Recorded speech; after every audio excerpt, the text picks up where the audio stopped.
그러면 이 비유의 신학적인 해석은 무엇입니까? 이 비유 속에 들어있는 신학적인 의미는 무엇입니까? 그것은 이겁니다. 길가, 돌밭, 그리고 가시떨기는 예수님의 말씀을 듣고도 전혀 받아들이지 않았던 유대인들을 의미합니다. 그리고 좋은 땅은 모든 것을 희생하고 예수님을 따라 나섰던 예수님의 제자들을 의미합니다.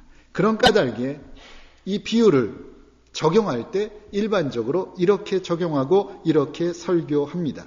첫째로, 이 세상에는 네 부류의 사람들이 있다. 즉 마음이 길바닥 같은 사람, 돌밭 같은 사람, 가시덤불 같은 사람, 그리고 좋은 땅, 즉 옥토와 같은 사람들이 있는데 나는 과연 어디에 속하는지를 곰곰이 따져보고 고민해 보라는 것입니다. 둘째는 내가 지금 어느 부류에 속해 있든지 간에 알았으면 지금부터 노력해서 어찌하든지 좋은 땅과 같은 사람이 되자는 것입니다. 하나님의 말씀을 잘 받아들이고 삶 속에서 30배, 60배, 100배의 결실을 맺으라는 것입니다. 모든 것을 포기하고 예수님을 따라 나섰던 예수님의 제자들처럼 좋은 땅, 즉 옥토가 되어야 함을 강조하고 있다는 것입니다. 이것이 일반적인 해석이고 적용입니다. 맞는 말씀입니다. 하지만 저는 오늘 예수님의 비유를 다른 면에서 이해해 보고 싶습니다. 이 말씀은 서로 다른 네 부류의 사람들을 두고 하신 말씀이 분명합니다. 그러나 동시에 한 사람 안에서 일어나는 네 가지 종류의 마음가짐을 비유로 말씀하신 것도 맞습니다. 나는 어떤 부류에 들어가는 사람이냐를 고민하지 말고 내 안에 있는 이 네 가지 마음이 동시에 일어나고 있다는 사실을 생각해 보라는 것입니다. 우리 마음이 그렇다는 것입니다. 어떤 때는 옥토 같지요. 어떤 때는 좋은 땅입니다. 그러나 누가 와서 쿡 찔르기만 하면, 누가 와서 기분 나쁜 소리 한마디만 들으면 한순간에 돌밭 같은 굳은 마음으로 변하는 것이 우리의 마음입니다.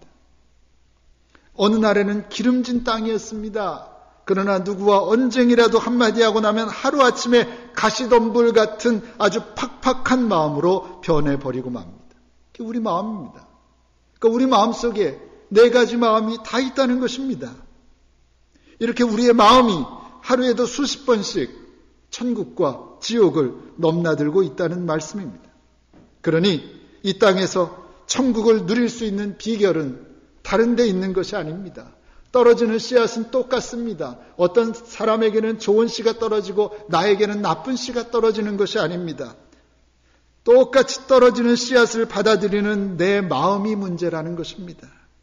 내 마음이, 여러분의 마음이 이 땅을, 이 현실을 천국의 삶으로 만들 수도 있고 반대로 지옥과 같은 삶으로 만들 수도 있다는 말씀입니다. 그런 면에서 오늘 본문을 보면, 오늘 본문을 이해하는 데 있어서 나는 어떤 부류의 사람인가, 또는 어떤 부류의 사람이 되어야 하는 거지, 그것을 고민할 것이 아니라 어떻게 하면 내 마음을 잘 다스려서 내 마음을 항상 옥토와 같은 상태로 유지할 수 있을까? 어떻게 하면 내 마음을 잘 다스려서 내 마음을 천국으로 만들 수 있을까? 언제나 내 마음속이 평화로 안식으로 넘치는 그 마음을 어떻게 하면 만들 수 있을까? 그것을 고민해야 한다는 것입니다. 문제는 다른 곳에 있는 것이 아니라 내 마음에 있기 때문입니다. 내 마음을 잘 다스려서 그 마음이 하나님 보시기에 아름답고 정직하고 깨끗하게 되어야 하겠다는 것입니다. 그리고 그 마음으로 살면, 내 마음을 잘 다스리고 내 마음을 잘 지키고 살면 하루하루가 새날인 것이고 하루하루가 새해가 될 수 있는 것입니다. 힘든 이 땅에서의 삶이지만 그 속에서도 얼마든지 천국을 살아낼 수 있다는 말씀입니다. 여러분의 마음입니다. 여러분의 마음에 모든 것이 달려 있는 것입니다. 실제적인 예를 하나 들어보겠습니다. 제가 지난 주일 밤에 예배 끝나고 밤 늦은 시간에 그 SBS 스페셜이라고 하는 프로그램을 봤습니다. 동수씨 다시 일어서다라는 제목의 다큐멘터리였는데 여러분도 볼 수 있으면 한번 보셨으면 합니다. 김동수 씨는 대전의 아주 큰 단지의 아파트 관리소장이었습니다. 56세에 행복한 가정의 훌륭한 가장이었습니다. 작년 2월 혹시 몸에 문제가 있나 싶어서 전립선 조직 검사를 했습니다. 저 일반적인 검사였습니다. 그런데 이틀 후에 문제가 발생합니다. 그는 고통을 호소하며 응급실에 실려갔고 조직 검사할 때 대장균에 의한 폐혈증에 걸린 것으로 판명이 났습니다. 그는 혼수 상태에 빠졌습니다. 팔다리가 급격하게 썩어 들어갔습니다. 영화 속에서나 있을까 말까한 일이 현실에서 벌어졌습니다. 결국 검사한 지 한 달 만에 두 팔과 두 다리와 코를 절단해낼 수밖에 없었습니다. 검사 결과는 아무 이상이 없었습니다. 건강한 사람이었습니다. 그러니 결과를 놓고 말하면 멀쩡한 사람 괜히 건드려서 두 팔과 두 다리와 코를 잘라내는 그런 꼴이 되고 말았습니다.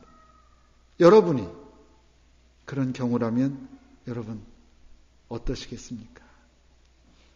썩어버린 살 때문에 그는 이미 수십 번의 수술을 받았습니다.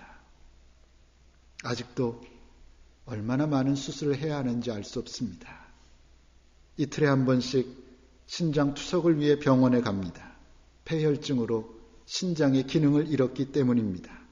이틀에 한 번씩 가서 한 번에 4시간씩 투석하는데 한 번 하고 나면 3kg가 넘는 살이 빠진다고 합니다. 하지만 그것을 걸으면 생명이 위험하기에 평생 동안 그 귀찮고 고통스러운 일을 감당해야만 합니다. 그는 팔도 없고 다리도 없습니다. 자신의 힘으로는 움직이지 못합니다.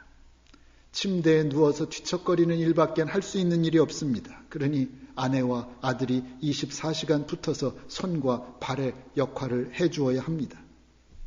얼마나 괴롭겠습니까? 혼자서 일어나 보려고 몸부림을 칩니다. 몇 번이고 넘어지지만 벽을 붙들고 벽에 기대어 일어나 보겠다고 도전하고 넘어지고 또 도전하고 넘어지고 또 도전합니다. 하지만 생각해 보십시오. 얼마나 억울하겠습니까? 조직 검사한 사람, 담당 의사, 그 병원, 모든 것이 원망스러웠을 것입니다. 죽을 만큼 원망했겠지요. 하지만 그는 더 이상 원망하지 않습니다. 그 상황을 받아들였습니다. 받아들일 수 없는 상황이지만 받아들였습니다. 그리고 희망의 끈을 붙잡고 내가 혼자 걸어서 사람들을 만날 수 있는 날을 소원하며 그렇게 되기 위해 피땀 흘려 노력하고 있습니다. 하늘은 스스로 돕는 자를 돕는다고 감사하게도 의족과 의수를 지원받아서 이제는 혼자 걷는 일에 본격적으로 도전을 하고 있습니다. 그에게는 진정 잔인한 한 해였지만 그는 잊고 끊어버리고 새해를 준비하고 있는 것입니다. 그 드라마를 보면서 가슴이 찡한 장면이 많이 있었습니다. 저는 이 장면이 참 뭉클했습니다. 하루에도 죽고 싶다는 생각이 수없이 드는데 그때마다 그는 숨을 크게 쉬면서 이렇게 말한다고 합니다. 해피, 해피, 해피. 그런답니다.